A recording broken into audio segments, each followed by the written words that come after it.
Jordi y esto es La Cuchara de Palo. Hoy os traigo una receta para preparar la Semana Santa que ya se acerca.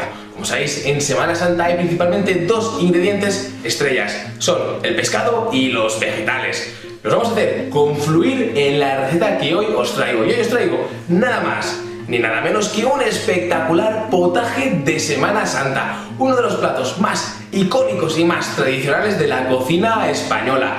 El potaje de Semana Santa es muy particular y depende de la zona geográfica, de allá donde lo descubráis, de allá donde lo probéis, se cocinará o se elaborará con algunas diferencias. El vídeo, la videoreceta del potaje de Semana Santa que yo os presento es la forma que se tiene de preparar el potaje en mi pueblo.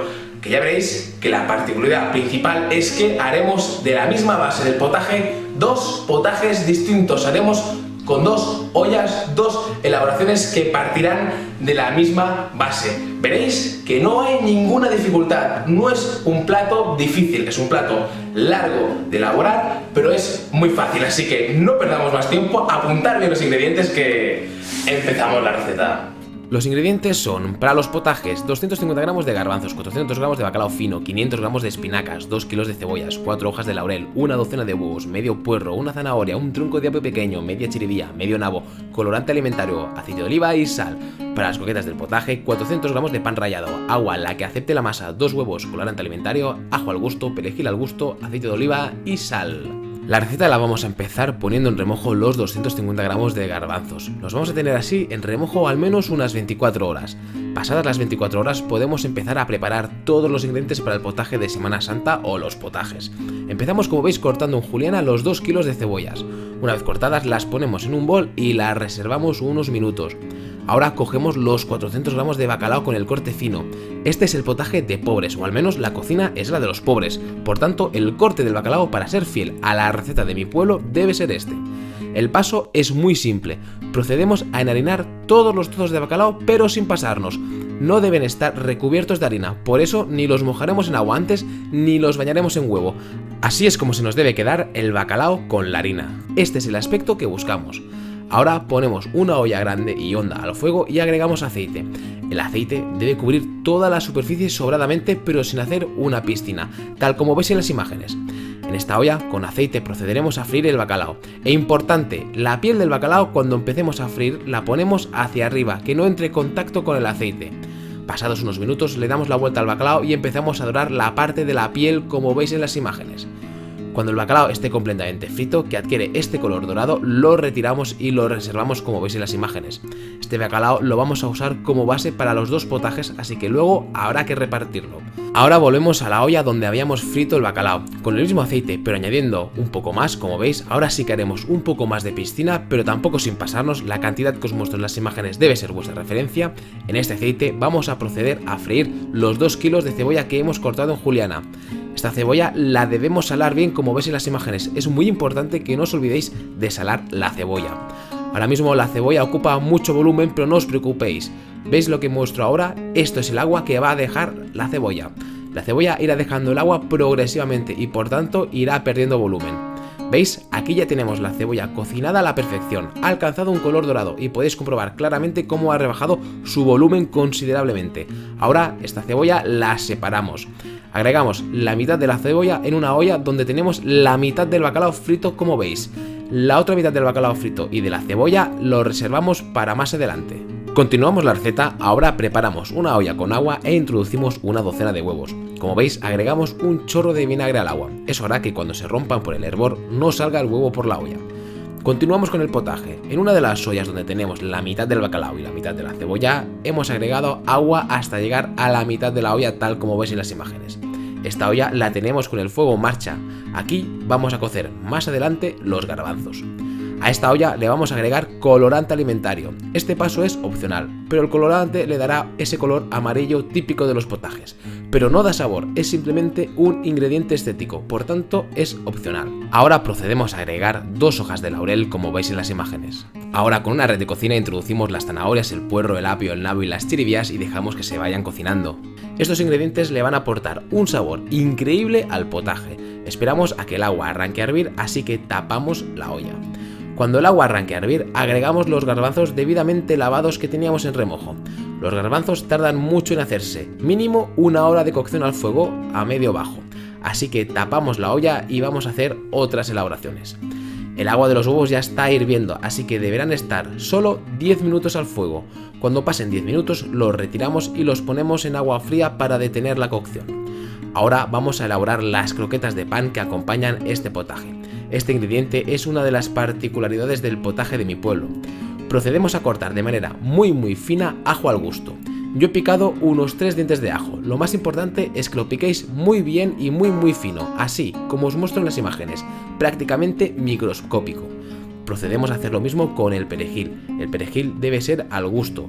Podéis coger la referencia de mi vídeo. El perejil lo debéis picar de la misma forma que el ajo, de manera muy fina, así como os muestro en las imágenes. El ajo y el perejil picados los ponemos en un recipiente que nos permita trabajar. Vamos a hacer aquí la masa de las croquetas. Ahora agregamos 2 huevos como veis en las imágenes y procedemos a salar bien. No os olvidéis de la sal o las croquetas os saldrán sosas. Ahora el paso es muy simple. Procedemos a batir muy bien el huevo como veis en las imágenes, como si fuerais a hacer una tortilla. Con el huevo ya batido agregamos un buen chorro de aceite, como veis en las imágenes. Luego agregamos agua, el equivalente a un vaso de agua. Luego, de manera opcional, un poco de colorante alimentario y procedemos a mezclar bien todos los ingredientes. Ahora procedemos a agregar el pan rallado. Lo incorporáis poco a poco porque la cantidad será la que acepte la masa. En el caso de equivocaros, siempre podéis corregir agregando más agua y aceite. Con el pan rallado empezamos a mezclar todos los ingredientes y hacer que se integren a la perfección. Muy probablemente necesitáis agregar más pan rallado o más agua o más aceite. Para saber qué textura buscamos, la masa os debe quedar muy esponjosa. No debe quedaros una masa seca. Para saber que está lista, mirad. ¿Veis cómo hago una croqueta? ¿Veis cómo no se me ha enganchado nada en las manos? Este es el indicador para saber que la masa está lista. Sobre todo, insisto, que la textura debe ser esponjosa. Con la masa lista procedemos a hacer las formas de las croquetas. La forma que haremos es la clásica. Una vez tengamos todas las croquetas listas, las procedemos a freír en una sartén con abundante aceite, tal como veis en las imágenes. Las freímos bien, que alcancen un color dorado y cuando estén listas las retiramos del fuego y las reservamos. Ahora volvemos a los garbanzos. Para saber cuándo estén listos, hacemos esta prueba. Sacamos algunos fuera y los chafamos con un tenedor. Si vemos que podemos chafarlos bien y que solamente hay una ligera resistencia, significa que ya están cocinados.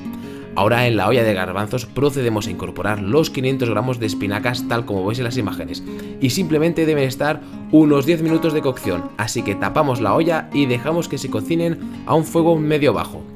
Mientras se cuecen las espinacas, aquí tenemos los huevos duros. Procedemos a coger 3, a poder ser los más feotes o los que se hayan roto un poco. Lo que vamos a hacer es picarlos bien. Tampoco hace falta hacer trozos minúsculos, simplemente los troceamos como veis en las imágenes. Con los 3 huevos troceados, lo que hacemos es introducirlos en la olla que tenemos en el fuego con los garbanzos y las espinacas. Después de incorporar los huevos, agregamos algunas croquetas de pan que hemos elaborado. No todas porque las croquetas de pan son principalmente para el otro potaje. Sí, os habíais olvidado, en esta receta hay 2 potajes. Ahora en breves iremos con el otro. Con las espinacas ya cocinadas y con el huevo y las croquetas agregadas al potaje, retiramos como veis la red de cocina que teníamos en el fuego. La zanahoria, la chiribilla, el apio y el nabo eran los ingredientes que estaban dentro de esta red. Apagamos el fuego y ya podemos dar por finalizado el primer potaje de Semana Santa. Vamos a elaborar el segundo potaje, que es muy rápido y sencillo de hacer. En esta olla, que es donde hemos frito la cebolla al inicio, como podéis ver, hay la mitad de cebolla que habíamos frito. Recordad que os había dicho que debíamos reservar la mitad de cebolla. Ahora incorporamos dentro de la olla todos los huevos duros que hemos cocinado. Acto seguido agregamos la mitad del bacalao que habíamos frito al empezar la receta y que, como os había dicho, debíais separar y reservar. Después de incorporar todo el bacalao que teníamos en reserva, procedemos a agregar todas las croquetas de pan que hemos cocinado.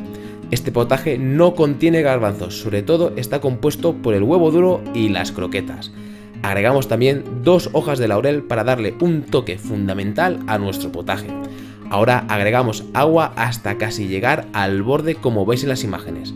Incorporamos de manera opcional el colorante alimentario para darle ese toque amarillo al potaje. La olla la ponemos al fuego, la tapamos y esperamos a que arranque a hervir. Cuando el agua arranque a hervir, pondremos un fuego medio bajo y el tiempo de cocinado del potaje será de unos 30 minutos. Pasados unos 30 minutos, este será el aspecto del potaje. Ahora ya podemos apagar el fuego y dar por finalizado el segundo potaje y la receta. Como habéis visto, el segundo potaje ha sido mucho más rápido de elaborar. Como siempre os comparto unas fotografías del emplatado final. Habéis podido comprobar que la receta en realidad es muy sencilla. Es larga porque hay varias elaboraciones y algunas de ellas, como los garbanzos, tardan en cocinarse. Pero la complicación es nula. Esta receta es un icono de la cocina más tradicional española. La típica de los pueblos, la cocina de los pobres, que como he dicho al inicio, cada zona geográfica del país la elabora con distintas particularidades. En el caso de este potaje hemos visto que en mi pueblo lo hacen por partida doble y acompañado de unas croquetas de pan que ya os adelanto que están increíbles. Además, la croqueta, cuando ha absorbido el caldo de potaje, su sabor ya es indescriptible. Muchas gracias por verme nuevamente aquí en La Cuchara de Palo. Espero que te haya gustado mucho la receta y que te animes pronto a hacerla. Quiero recordarte también que puedes suscribirte a mi canal y a las redes sociales que aparecen a continuación para estar al día de todas las novedades que voy publicando. Y solo añadir que nos vemos el próximo domingo aquí en La Cuchara de Palo.